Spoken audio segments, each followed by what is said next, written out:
Magandang araw mga mahal namin customer at ang inyong lingkod, Japtec Mobile Phone Repair Service. Ang ginagawa nga pala namin ngayon ay isang Honor X6B model JDYLX2. Ang problema ay Google account or FRP problem. And sa paggawan namin nito ay hindi na namin kailangan i-disassemble ang unit at hindi natin kailangan i-test point at gamit lamang ang kapaki-pakinabang na software. Ang tawag ay Unlock Tool ay matatanggal na namin ang Google account ng ganun kabilis at hindi na kailangan baklasin pa ang unit. Maraming salamat sa mga developer. Nitong tool na to napakalaking tulong sa amin. Mga technician ng software na to, ngunit paalala lang po sa mga mahal namin customer. Hindi po libre or free lang namin.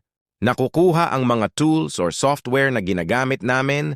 Ito po ay binabayaran din namin kaya minsan ay pag nasisingil po namin kayo ng medyo mahal o mataas na presyo, ay wag po kayong magulat o magalit sa amin dahil paid tools po ang mga ginagamit namin at hindi free at yan din po ang paraan namin para maserbisyuhan namin kayo ng maayos.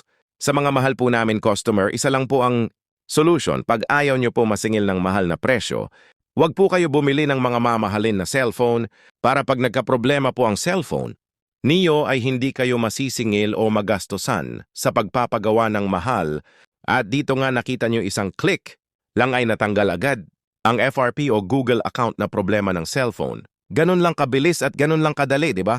At ngayon ay uumpisahan ko na ang pag-setup ng cellphone o pag-activate para matapos na ang mission ko para maibalik na namin sa mahal namin customer ang kanyang cellphone.